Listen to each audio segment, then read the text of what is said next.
क्या आपको भी रात में मिलती है सिर्फ 6 घंटे की नींद?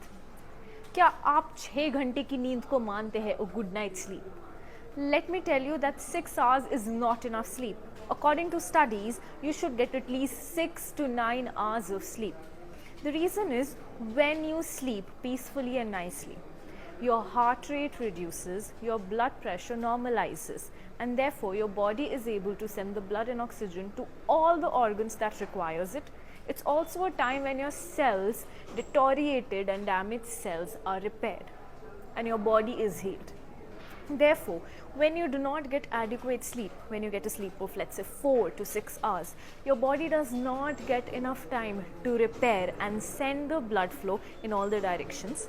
Not only this, getting a stressful sleep or the inability to sleep throughout the night also causes body a lot of stress, which in turn affects your heart.